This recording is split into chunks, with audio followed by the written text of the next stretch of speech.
Muy buen día, mi nombre es Cristian Peñaranda, soy estudiante de la Universidad Francisco de Paula Santander, curso Ingeniería de Sistemas, y el día de hoy les vengo a conocer acerca de la arquitectura para construir aplicaciones con Microsoft en la web, claramente. Ahora, para construir aplicaciones web con Microsoft, este nos provee una plataforma open source llamada .NET. Esta nos permite construir diferentes tipos de aplicaciones en diferentes tipos de lenguajes, como C Sharp, F Sharp o también Visual Basic. También con esta plataforma podemos usar diferentes tipos de editores y podemos construir aplicaciones de todo tipo, aplicaciones móviles, aplicaciones web, aplicaciones de escritorio, aplicaciones IoT, Internet de las Cosas, y muchas otras. ¿Sí? Como pueden notar, es bastante amplio el campo que cubre .NET en cuanto a su explicación, en cuanto a las plataformas en las que puede construir las aplicaciones. Pero el día de hoy solamente nos enfocaremos en la parte de arquitectura web. ¿Sí? Entonces, continuamos. Eh, para, para, este, para este tutorial o esta guía, eh, he desarrollado una aplicación web usando el framework de aplicaciones apps.net que nos provee Microsoft. Con este diseñé una aplicación guía en base a la guía base que nos provee Microsoft para construir por primera vez nuestras aplicaciones con apps.net. Cabe aclarar que de esta guía hice unas leves modificaciones, como por ejemplo el adaptador para la base de datos. Él por defecto usa SQL Server, entonces yo lo modifiqué para que usara PostgreSQL. También otra cosa importante que mencionar es que si son primerizos usando .NET, entonces es mucho más fácil, mucho más sencillo usarlo en Windows o usándole el IDE de Microsoft que se llama Visual Studio, ¿sí? Ya que el framework de apps.net es demasiado fácil de usar, pero para que sea fácil de usar tenemos que valernos de las herramientas que él nos provee, como por ejemplo el scaffolding de los modelos, de las vistas y de los controladores y de la construcción de la base de datos como tal. Entonces es mucho más fácil si tenemos acceso a esas herramientas, lo que agilizaría mucho más el proceso de desarrollo. ¿Sí? Eh, si usas distribuciones de Linux, es un poco más complejo hacer la configuración de estas herramientas del scaffolding debido a errores de dependencias con la distribución de Linux que estés utilizando. ¿Sí? Entonces te recomendaría que si es tu primera vez, uses Windows. Ahora, la arquitectura con la que construí la aplicación base es una arquitectura modelo vista controlador. Cabe aclarar que AS.NET no solamente trabaja con modelo vista controlador, sino que también trabaja con otros tipos de arquitectura. Tiene en sus comandos para la construcción de aplicaciones, tiene de varios tipos. Por ejemplo, tiene el tipo el Razor Pages, que que es como una especie de cliente-servidor, de una arquitectura especie de cliente-servidor, pero mucho más sofisticada. También tiene la arquitectura Blazor. Blazor es simulando una arquitectura para un SPA, un Single Page Application, y, y la que yo usé, que es modelo vista controlador. La base del modelo vista controlador que usa ASP.NET es que, o como cualquier otra framework que use esa arquitectura, el cliente hace un request al controlador, el controlador hace llamados al modelo, el modelo se comunica con la base de datos y el controlador se encarga de redireccionar a la vista, y la vista se encarga de hacer el render de su contenido. ¿Sí? Cabe aclarar que apps.net tiene tiene un particular ORM que se llama Entity Framework Core.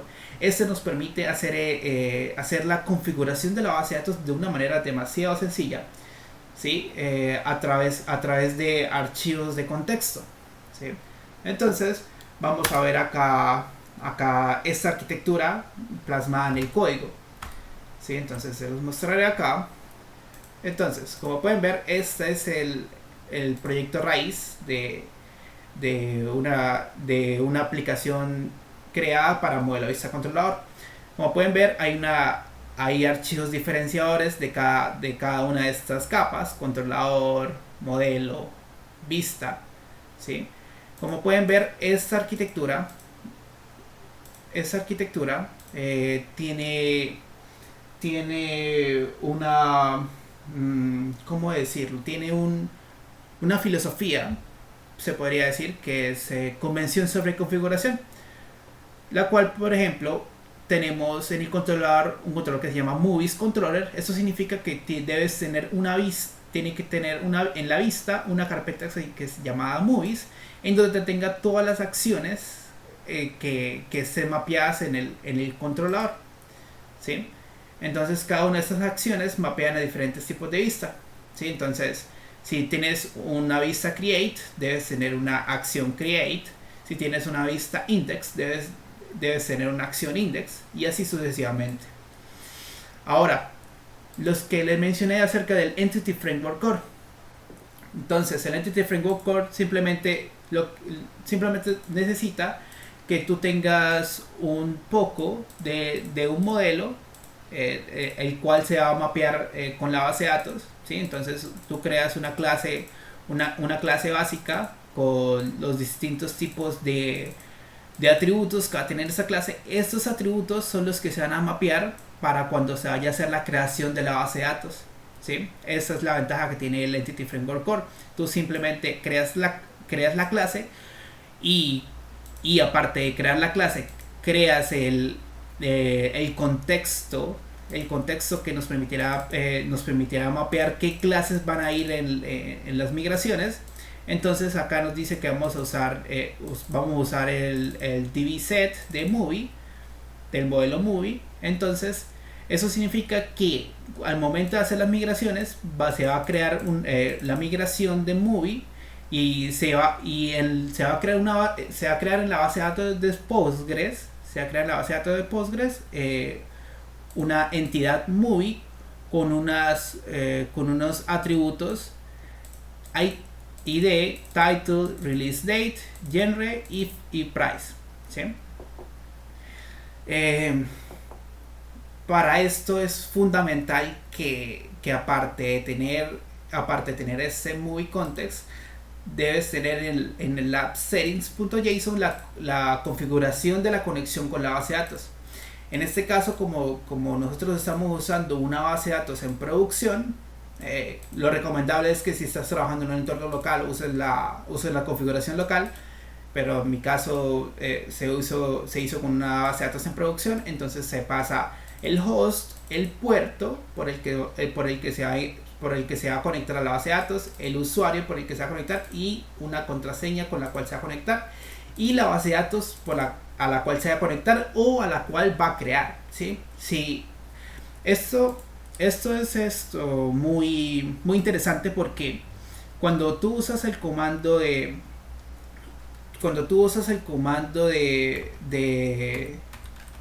que te provee Entity Framework Manager, el cual está por aquí, ya. Si tú usas el comando que te provee el Entity Framework Manager, el cual es .NET EF Database Update, esto lo que hace es, a partir de las migraciones existentes, crear la base de datos en caso de que no exista, ¿sí? Entonces eso te facilita mucho a la hora de no tener que interactuar con la parte de la base de datos. Ahora volviendo a las diapositivas, este es el modelo general que usa la arquitectura apps.NET. Entonces, como ya lo saben, entonces el modelo como tal es un poco que usa una implementación del Entity Framework Core, y ese Entity Framework Core nos encarga de hacer todas las operaciones de lectura y escritura con la base de datos, ¿sí? Ahora, esta aplicación se desplegó con esta arquitectura que pueden ver, en la cual se desplegó en una nube, la cual es la de Oracle, ¿sí? Entonces, en esta arquitectura de despliegue vemos claramente que tenemos tres máquinas virtuales, en las cuales tenemos instalados el servidor de presentación, que en nuestro caso es Nginx, el servidor de aplicación, que en este caso es el servidor por defecto que usa el framework apps.net, que es Kestrel, y el servidor de datos, que en este caso es un servidor Postgres, ¿sí? Como pueden ver, Nginx se conecta al servidor de aplicaciones a través del puerto 5000, porque es el puerto por el que está escuchando la aplicación, y la aplicación se conecta a través del puerto 5432, que es el puerto por el que escucha el servidor Postgres, ¿sí? Como pueden ver, estos símbolos son la simbología de la nube de Oracle. Cada nube tiene su simbología especial para representar cada uno de sus elementos. En este caso, esta simbología representa una máquina virtual, ¿sí? En nuestro caso es una máquina virtual Oracle Linux, ¿sí? Esta simbología es la simbología del firewall, y esta es la simbología del security list. Eso lo que significa es que tanto para el security list como para el firewall tenemos que habilitar el puerto 80 y 443. El firewall se habilita directamente en el servidor, y el security list se habilita directamente en el dashboard de Oracle Cloud. Lo mismo para estos, el security list para el puerto 5000 y 5001, y para el puerto 5432. Si tú no habilitas estos puertos, no se va a poder conectar la aplicación. También tenemos una capa aparte que es un DNS como servicio. Para este caso usamos Freenom, el cual nos provee nombres de dominios gratuitos para casos de prueba. Entonces, la idea es que un cliente ingrese en el navegador el nombre del dominio, el DNS haga la solución de la ruta, y luego se accede a la aplicación, se accede al servidor de presentación, y este nos comunique directamente con la aplicación, y la aplicación se comunique al servidor de base de datos, ¿sí? Vamos a ver esta parte de los security list para cada máquina virtual, ¿sí? Entonces, acá abriremos nuestra instancia de Cloud, de Oracle Cloud. Un momento que cargue. Acá ingresamos. Y acá podemos ver, un momento que está cargando. Acá podemos ver en Core Infrastructure, el Compute, y en Compute están las instancias. En las instancias podemos ver todas las virtual machines que tenemos creadas. En mi caso tengo creada la de presentación, la de aplicación y la de datos. La presentación, la que mencioné que tiene Nginx, la aplicación, la que tiene como tal la aplicación, y la capa de datos, ¿sí? Por ejemplo, si entramos a la instancia de aplicación, podemos ver las configuraciones como los puertos y demás de la instancia, pero lo que nos interesa es aquí en la parte de la Virtual Cloud Network, ¿sí? En esa Virtual Cloud Network hay un Security List. En este Security List hay un Default Security List. En este Default Security List tenemos que hacer la configuración de los puertos, ¿sí? Entonces, para nuestro caso, como dijimos, tenemos que tener habilitados los puertos 80 y 443 para el servidor de Oracle Linux, para hacer uso de Nginx. Entonces simplemente agregamos una nueva regla. Esa nueva regla hacemos que cualquier IP puede ingresar, o sea, cualquier origen esté permitido para acceder al protocolo indicado, si es el 80 y 443 o es el 80, 443 y 5000 y demás protocolos, ¿sí? máximo se permiten solamente dos rangos separados por comas. Entonces, pues para que los tengan en cuenta. Una vez creado, le vamos a agregar a la regla, y cuando se agrega, pues ya los podemos ver acá en la lista de protocolos disponibles, ¿sí? Para que lo tengan en cuenta por si quieren hacer esta configuración. Ahora accederemos a la aplicación como tal, que ya está desplegada. Entonces todo empieza desde el servidor DNS, desde el nombre del dominio, luego pasa al DNS, y luego Nginx pasa a Nginx, y luego Nginx pasa al servidor de aplicaciones.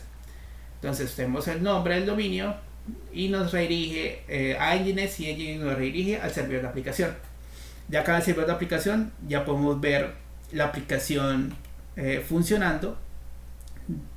Cabe aclarar que esta aplicación es un CRUD básico de una lista de películas, en la cual tenemos el título de la película, la fecha de estreno de esta película, el género de esta película y el precio por esta película, ¿sí? Es un CRUD para películas.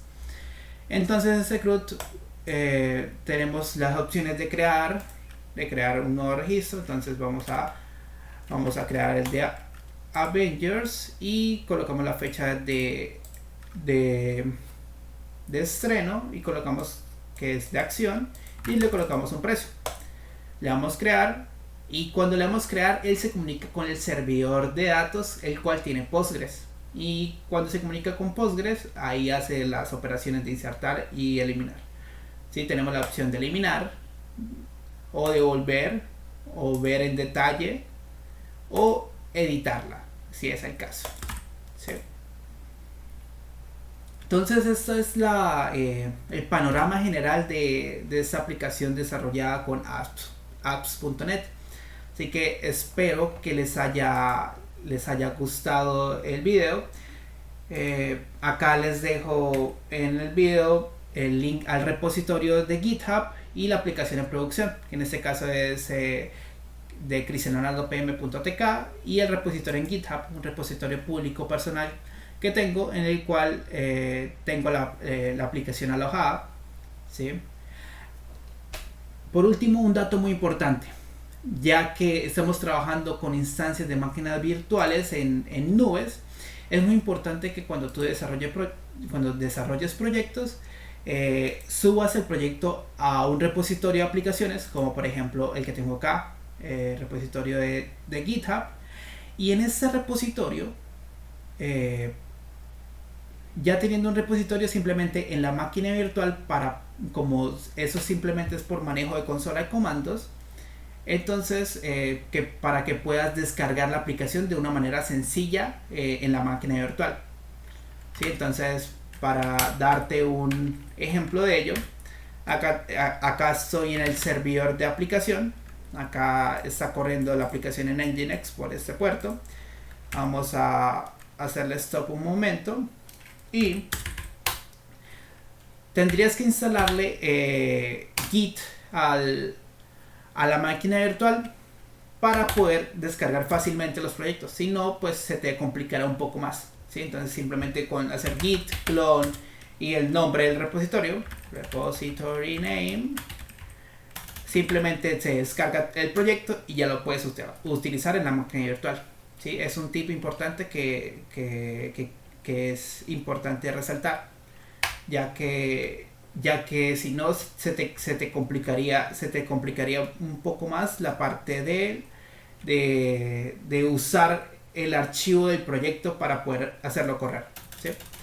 Acá me genera un error porque no cuenta el proyecto que correr.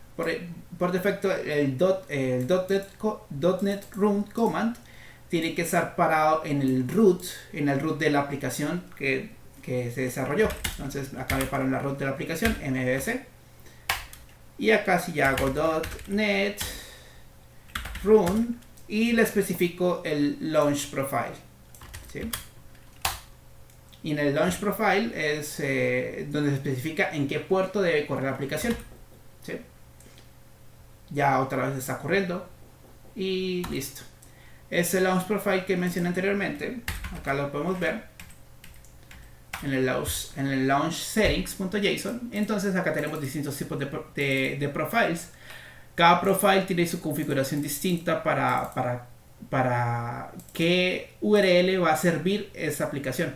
En este caso, si es en el entorno de development, va a servir en el localhost 5001 y en el 5000, pero para el caso de producción va a ser la IP privada del servidor con el puerto de la aplicación, que en este caso es el puerto 5000. Esto sería todo por la explicación de la arquitectura. Espero que haya sido de utilidad el video y espero que estén bien. Gracias y hasta luego.